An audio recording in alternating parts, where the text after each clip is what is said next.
السلام عليكم ورحمة الله وبركاته نحمده ونصلي على رسوله الكريم أما بعد فأعوذ بالله من الشيطان الرجيم بسم الله الرحمن الرحيم رب اشرح لي صدري ويسر لي أمري واحلل عقدة من لساني يفقهوا قولي ربنا زدنا علما اللهم فقهنا في الدين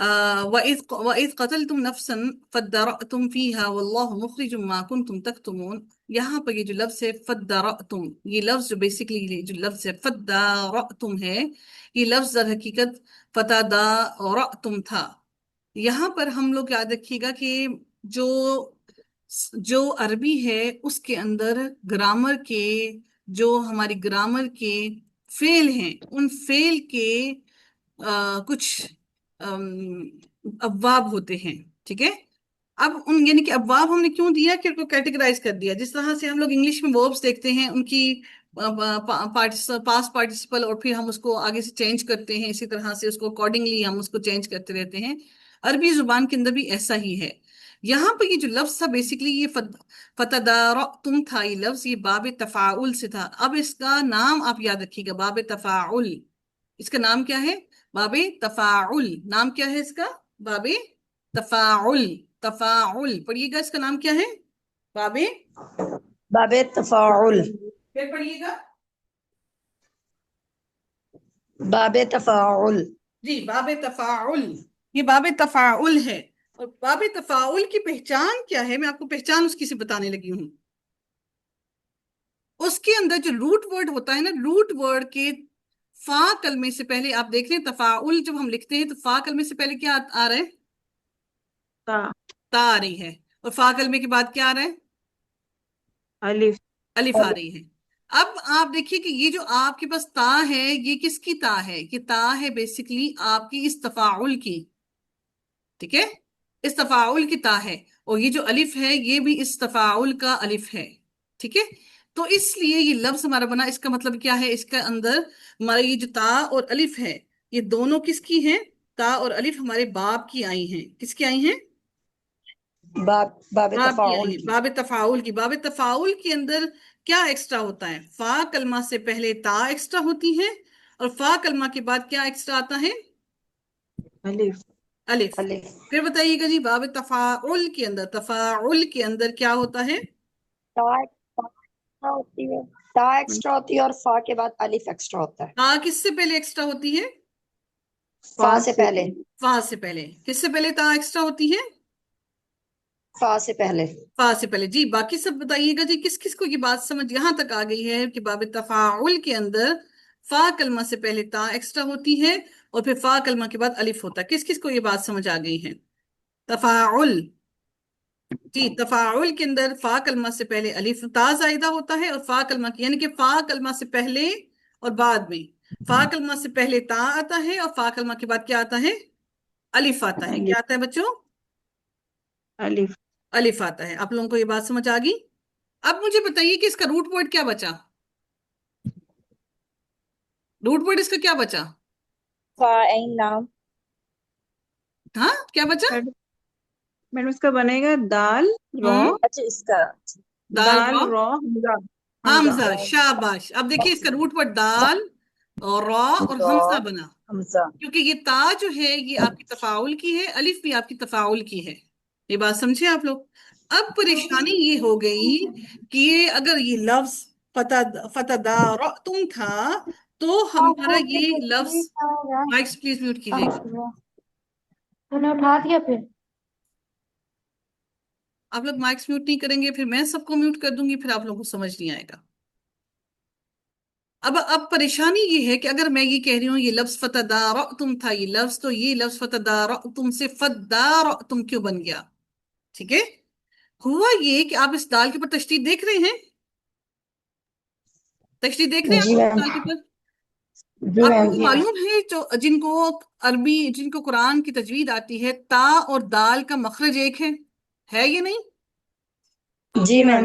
ایک ہی ہے نا؟ جی میم. تو تا کا جی میم. دال کے اندر ادغام ہو گیا، یعنی کہ ان دونوں کو ملا دیا، کیونکہ دونوں کا مخرج ایک ہے، پڑھنے پر بھاری ہے، ثقیل ہے، تو ان دونوں کا کیا کر دیا؟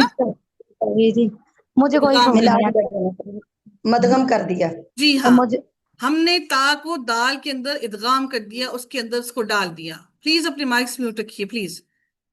ٹھیک ہے، ہم نے اس کو اس کے اندر ملا دیا. یہ جو تشدید ہے آپ کی، یہ کس کی ہے؟ یہ تا کو دال سے ملانے کی وجہ سے آئی ہے، یعنی کہ تا کو ہم نے دال سے بدلا، دونوں کو دال بنا دیا. تا کو کیونکہ دونوں کا مخرج ایک ہے اس لیے ہم نے تا کو دال بنا دیا. دال دو ہو گئے، ہم نے تشدید ڈال دی. اب کوئی مجھے یہ بچہ بتائے کہ یہ اس کے اوپر کھڑی زبر کیوں ہے؟ جلدی سے آئیے گا، کون مجھے بتائے گا اس پہ کھڑی زبر کیوں ہے؟ میم یہ جو الف فا کا الف ہے میم الف کے لیے میم وہ الف ہے. کہاں پر ہے الف؟ الف کی وجہ سے میم الف اسی لیے اس کے اوپر کھڑی زبر ہے. میم جیسے یہ تفاعل، باب تفاعل کا جو الف ہے فا کے جی بعد، ہوں میم ہم نے تا کو دال کے اندر مدغم کر دیا تھا، تو جو ہوں دال کے بعد والا الف ہے میم یہ وہ ہے. ہاں جی، یہ وہ ہے. ماشاء اللہ، اللہم زد فزد. میرا تو دل کر رہا ہے آپ لوگوں کے پاس آ کے وہاں پہ آپ لوگوں کو گلے ملوں. ماشاء اللہ. بالکل بچوں، یہ جو کھڑی زبر ہے یہ اس کی ہے جو تفاعل کی الف ہے، اس کی کھڑی زبر یہاں پر آئی ہے. یہ اب آپ لوگوں کو سمجھ آیا ہوگا یہ دال کے اوپر تشدید کیوں ہے اور اس کے اوپر کھڑی زبر کیوں ہے. یہ الف کی وجہ سے کھڑی زبر آ گئی، تا کو دال کے اندر ادغام کیا اور اس کی وجہ سے ہمارا بن گیا فدارتم. سمجھے آپ لوگ اس بات کو؟ کس کس کو یہ بات سمجھ آ گئی ہے؟ ہینڈ ریز کیجیے گا.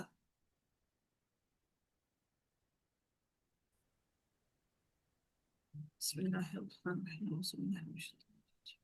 جی، اللہ تعالیٰ ارشاد فرماتے ہیں وَإِذْ قُلْتُمْ وَإِذْ قَتَلْتُمْ نَفْسًا فَادَّارَأْتُمْ فِيهَا وَاللَّهُ مُخْرِجٌ مَا كُنْتُمْ تَكْتُمُونَ. اللہ تعالیٰ فرماتے ہیں اور جب تم نے ایک شخص کو قتل کر دیا، پھر تم نے اس کے بارے میں جھگڑا کیا اور اللہ اس بات کو نکالنے والا تھا جو تم چھپا رہے تھے. اچھا جی، یہاں پر میں نے آپ کو فَادَّارَأْتُمْ آپ کو بتا دیا کہ یہ کیوں بنا، اور اس کی یہ جو الف آیا ہے یہ در حقیقت یہاں پر آگے تشدید ہے. اس تشدید کو اگر ہم اکیلا سے اس ورڈ کو پڑھیں تو تشدید کو پڑھنا ممکن نہیں ہے، اس لیے یہاں پر حمزۃ الوصل موجود ہے، تاکہ اگر ہم اس کو فا حرف عطف کے بغیر پڑھیں تو پھر ہم اس کو پڑھ سکیں. یاد رکھیے گا فا حرف عطف تب آتا ہے جب ایکشن کا فوراً ہی ریئیکشن ہمیں معلوم کرنا ہو. ایکشن کا فوراً ہی جب ریئیکشن معلوم کرنا ہو تو پھر اس وقت ہمارے پاس فا حرف عطف استعمال ہوتا ہے. ٹھیک ہے، اور جب کسی کا ریئیکشن کچھ ٹائم کے بعد آئے تو اس کے لیے کچھ اور حرف عطف استعمال کیا جاتا ہے. اللہ تعالیٰ پھر فرماتے ہیں یہاں پر کہ بنی اسرائیل کے، اب اس کو دیکھتے ہیں کہ وہ ہوا کیا تھا. بنی اسرائیل کے کسی شخص نے دوسرے کو قتل کر دیا اور جو لوگ قاتل کو جانتے تھے انہوں نے اس پر پردہ ڈال دیا.